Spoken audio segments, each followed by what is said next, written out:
Hello, Shri Swami Samarth. नमस्कार सगळ्यांना.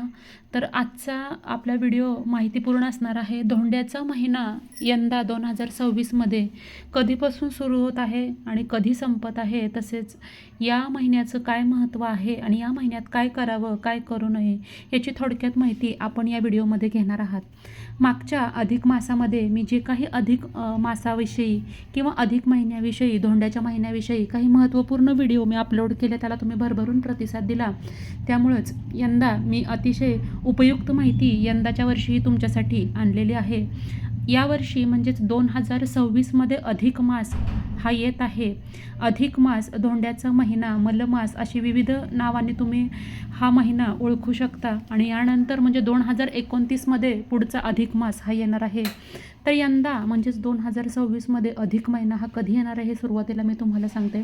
तर यंदाचा अधिक महिना हा 17 मे 2026 रोजी सुरू होत आहे आणि 15 जून 2026ला हा अधिक महिना हा संपत आहे.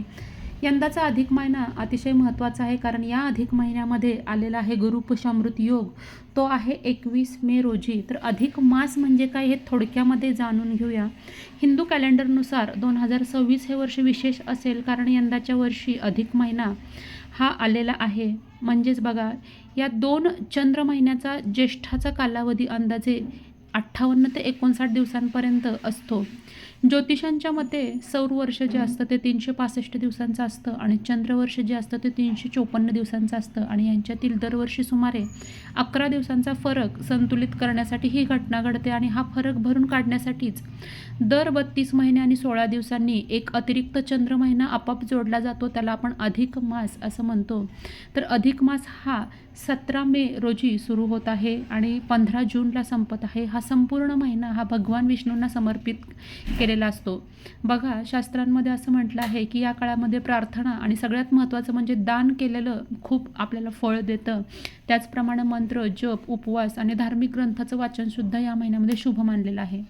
या पवित्रतेमुळेच याला पुरुषोत्तम मास असे म्हणतात, कारण भगवान विष्णूंचं दुसरं नाव हे पुरुषोत्तम आहे, ज्याचा अर्थ असा आहे की हा महिना सगळ्यात उत्तम आणि पवित्र आहे. या महिन्याला आध्यात्मिक महत्त्व असले तरीसुद्धा या महिन्यामध्ये काही जे आपण कार्यक्रम करतो, विवाह किंवा गृहप्रवेश, समारंभ किंवा नामकरण, भूमिपूजन, नवीन व्यवसाय यांसारखे प्रमुख शुभकार्य केले जात नाही.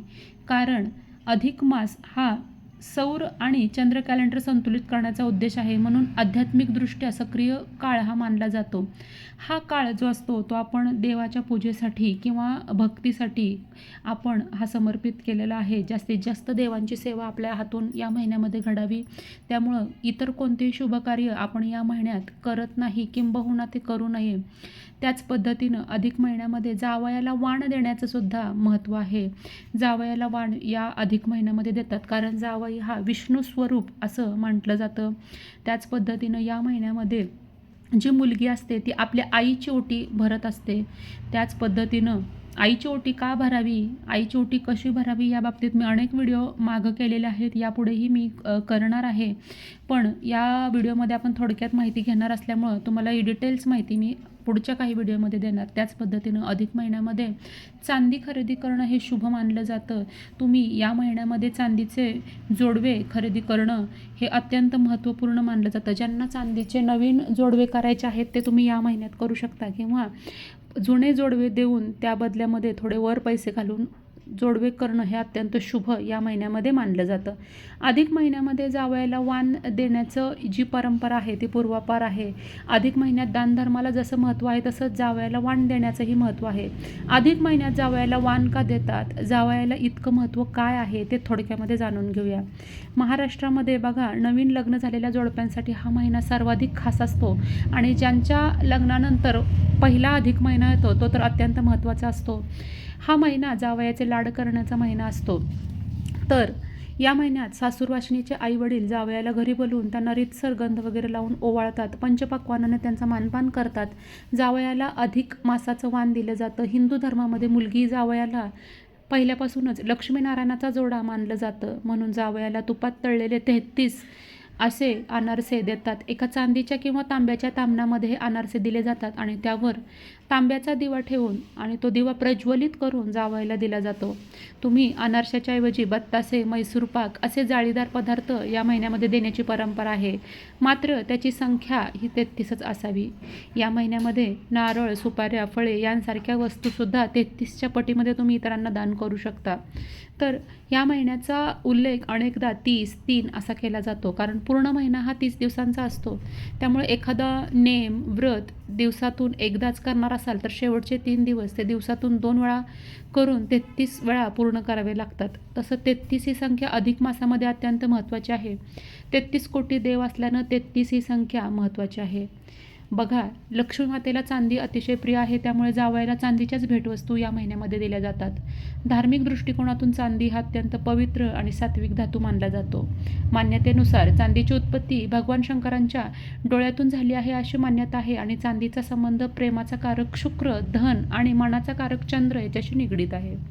चांदी शरीरातील पाणी घटक नियंत्रित करते, म्हणूनच लग्न झालेल्या स्त्रियांना, सुवासिनींना आपण पायामध्ये जोडवी घालण्याचं महत्त्व हे सांगत असतो.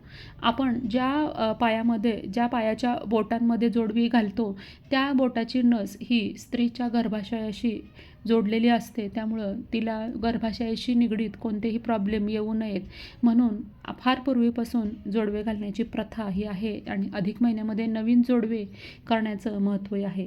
मुलीचं आयुष्य सुखी करण्यासाठी अधिक महिन्यात जावयाला चांदीची वस्तू भेट देतात. देवी लक्ष्मी आणि भगवान विष्णू यांचा आशीर्वाद मिळवण्यासाठी या महिन्यामध्ये दीपदानाला सुद्धा अत्यंत महत्त्व आहे. त्यामुळं जावयाला चांदीचं निरांजन नक्की द्या.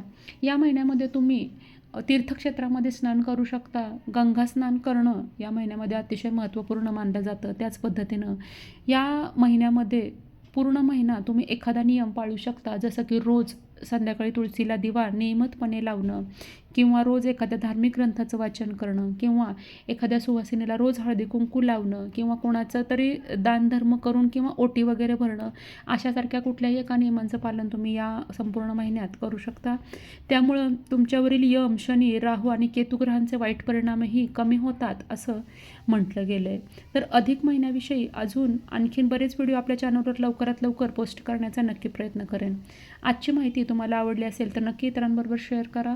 व्हिडिओला लाईक केलं नसेल तर लाईक करा. अजूनपर्यंत तुम्ही आपल्या चॅनलला सबस्क्राईब केलं नसेल तर प्लीज चॅनलला सबस्क्राईब करा. लवकरच भेटूया नवीन व्हिडिओमध्ये आणि नवीन माहितीसोबत. तोपर्यंत माझ्याकडून सगळ्यांना श्री स्वामी समर्थ.